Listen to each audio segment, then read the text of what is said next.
Et coucou, nous voilà avec l'YCC Racing ASC10B. Donc là c'est une fois de plus pour manuel. Le démontage, donc là je m'occupe du train arrière.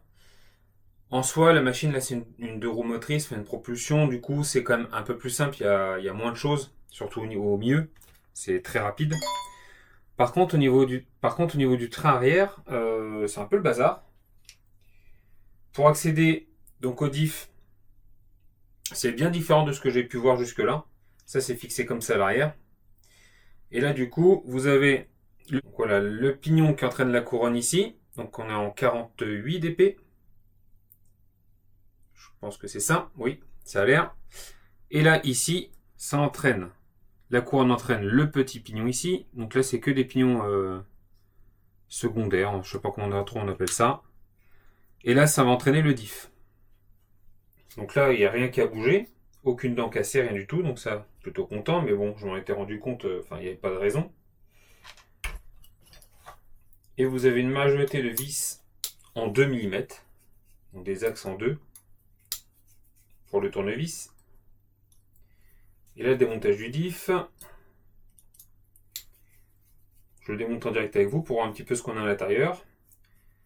Ce qu'on voit, c'est que c'est bien étanche au niveau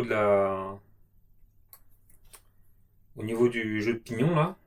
Donc on remettra de la graisse, je vais remettre de la graisse après. Je pense que je vais mettre un peu de graisse. Là c'est une graisse blanche. Je pense que je vais mettre de la graisse marine, ça va bien. Surtout que c'est bien étanche, donc il n'y a pas de raison. Et à l'intérieur, le petit différentiel. C'est un petit différentiel de tout ce qu'il y a plus basique, hein, avec deux planétaires, donc ici, et quatre petits satellites au milieu, avec un joint papier. Donc là, je ne l'ai pas abîmé, donc on va faire en sorte de ne pas l'abîmer. Voilà. On va se démonter ça pour voir à quoi ça ressemble. Est-ce qu'il y a des rondelles de calage? Oui, on a des petites rondelles de calage, donc ça faut faire attention quand on démonte. Donc les petites rondelles de calage, bah, ça évite le frottement du satellite sur le bord du diff. Et par contre là, il n'y a plus grand chose dedans. On va se refaire un petit complément. Je vais pas mettre de l'huile épaisse. On va se mettre de la... Allez, on va se mettre de la 5000 dedans. C'est une machine vraiment légère. Ça va se barrer. Les petits trucs WS-Line, là, c'est pas terrible. Hop, le vent est léger là. Donc il y a plusieurs écoles. Il y a ceux qui disent et qui ne jurent que par le remplissage complet du diff. Et d'autres qui remplissent à la moitié. Personnellement, je préfère m'arrêter au niveau du croisillon. On va pouvoir se refermer le diff, nettoyer, remonter. Donc là, rien de bien particulier sur la machine, c'est juste pour montrer un petit peu aussi que voilà, je démonte toutes les machines que je vends. Là, ça sera une vidéo courte sur cette machine parce qu'il n'y a pas grand chose à en dire. Machine très légère, très fun. C'était bien sympa. Le moteur, enfin voilà, c'est peut-être trop puissant là. On a un pignon de 22 dents, ça je l'avais pas vu parce que je l'avais pas démonté du coup. On a un pignon 22 dents dessus. Je pense qu'on pourrait très largement baisser le pignon. Même en 3S, c'était limite trop. En tout cas sur piste, c'est pas vraiment exploitable en 3S. L'autonomie est énorme. On peut vraiment rouler en 3S, on peut rouler 25 minutes facile, hein. Donc de ce côté-là, il n'y a aucun problème. C'est une bonne petite machine, c'est une bonne petite découverte. Un petit deux roues motrices comme ça, c'est très sympa. C'est joueur. Ça apprend à piloter. C'est le bon côté de ce genre de machine. C'est propre. C'est là qu'on voit, hein, que à l'intérieur ça a pas du tout, c'est pas du tout rentré la poussière. C'est tout propre dedans. Donc la petite cage en plastique là elle est bien étanche. Donc la construction est quand même vraiment pas mal, hein. Franchement, je suis pas un professionnel, mais il y a qu'à regarder, hein, pour se rendre compte que c'est quand même vraiment pas mal. Voilà.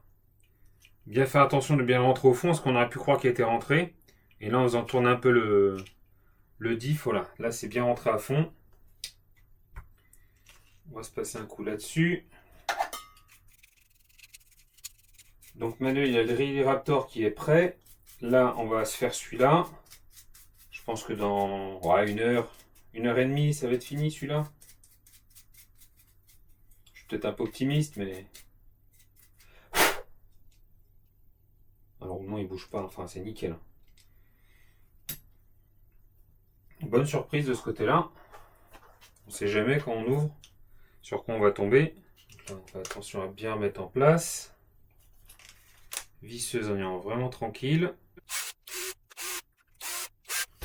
Hop, et on va finir à la main. Donc moi, ce que j'aime bien faire, donc on va partir du centre.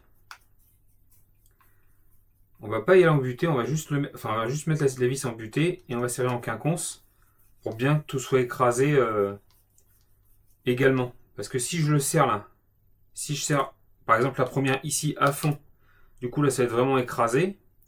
Et si je serre ici après, ça va vraiment être écrasé de ce côté-là. Et là du coup il peut y avoir un petit jeu, on va dire. C'est un peu comme en mécanique quand vous remontez par exemple un moteur. Il y a un ordre dans les vis au serrage. Il faut les serrer à tant de couples, en quinconce, dans un certain sens. Il y a des notices exprès pour ça. Ça se fait pas au hasard. Alors là, on n'est pas dans de la mécanique auto, mais du coup, il faut quand même faire attention. Je pense, en tout cas. Il se peut que si vous ne fassiez pas comme ça, vous n'ayez aucun problème. Hein. Moi, ça me rassure de faire ça. Et donc, je lui avais dit que je lui donnerais une radio avec. Donc, je lui ai donné la DX2E. Il me l'a demandé. Donc, c'est cadeau en plus. Il me prend 3 machines, je peux lui faire cadeau une radio. Avec le petit récepteur qui va bien. Donc, celle-là, c'est une radio que moi, je trouvais un peu ferme au niveau du volant. Quand on l'utilise pendant 2, 3, 4, 5 packs d'affilée, c'est une machine qui a un volant assez rigide et il n'est pas réglable, le ressort. Mais hormis ça, ça allait très bien, la portée est bonne, il n'y a jamais eu de problème avec. Je m'en servais de radio test en fait, cette radio. Donc le petit truc par contre, c'est que au niveau de l'ESC, donc le petit variateur là, on n'a rien pour le fixer. La seule chose qu'on pourrait faire, ça serait éventuellement le mettre ici, avec une sangle autour. Mais là, au moins, on peut mettre des batteries assez longues, assez fines, assez longues. Donc je préfère le mettre ici comme il était quand je l'ai reçu. Et là, j'ai juste remis un scratch en dessous. Les scratchs double face AliExpress, qui vont très bien, qui tiennent bien. Donc je suis resté là-dessus. Donc ça, c'est moi le genre de truc où il faut que je fasse tout d'affilée, parce que si je me remets sur la voiture demain, je vais avoir oublié la moitié du montage. C'est sûr et certain. Le train arrière est monté, il ne reste plus que les amortos. Donc là, on se met de la 400. Ça avait l'air très liquide dedans. Je ne sais pas si 400 c'est pas un peu trop. On verra bien. Tu me diras. Je compte sur toi, Manuel, pour me dire. On a chassé l'air, on l'a entendu. Hop là. Ça sera mieux parce que c'était vraiment très très fin. Là, c'est un peu mieux, je trouve. Même si la machine est légère, elle avait tendance quand même à rebondir un peu. Là, ça sera sûrement mieux. Voilà, celui-là, on peut le remonter. Et celui-là, on va faire pareil.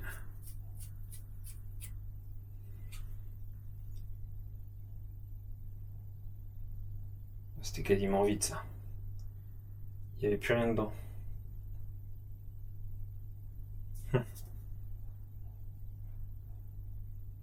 Tu m'étonnes, ça rebondissait.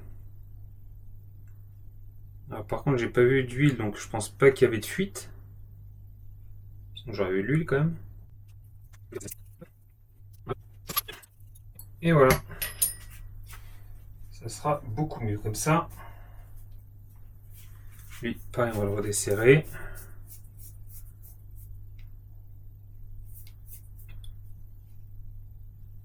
Là, on est pas mal.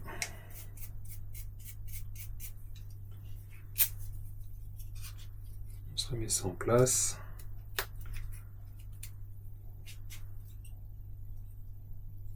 Ça me plaît mieux. On va se faire un petit coup sur le train avant, ça va être rapide parce qu'il n'y a pas de diff, il n'y a rien. C'est ultra rapide là. Ça fait bizarre de remonter une voiture aussi vite. Allez Manuel, voilà la deuxième. Les roues, il y a encore un petit peu de terre dans les crampons vite fait, j'espère que tu m'en voudras pas. C'est pas méchant, en tout cas c'est nettoyé. J'ai passé un coup de dent partout.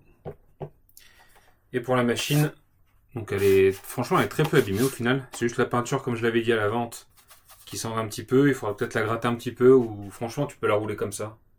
C'est pas plus dérangeant que ça au final. C'est pas ce qu'il y a de plus joli mais bon.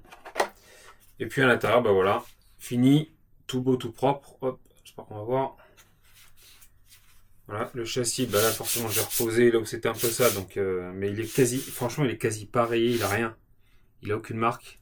Le train avant c'était vraiment pas compliqué à démonter, j'ai pas trouvé l'intérêt de démonter, de vous montrer pardon. Par contre j'ai mis de la 100 CST dans les amortos, donc là ils vont être très souples devant. Peut-être trop, est-ce qu'il y a pas trop de rebond, je sais pas. Moi ça me paraît pas mal. Et c'est un peu plus lent à l'arrière, donc ouais, je pense que ça peut faire un bon compromis. Je pense que ça peut faire un bon compromis. Peut-être de la 300 a été mieux devant, de la 200 ou de la 300, mais j'ai pas, je passais de la 100 à la 400. Et 400 devant, ça aurait été dur, vraiment dur. Parce qu'il n'y a rien devant, il n'y a pas de poids. Il n'y a vraiment pas de poids là. Tout le poids est à l'arrière. Voilà. Donc, Manuel, ben, prochaine étape, la cartaine pour un envoi. J'espère demain.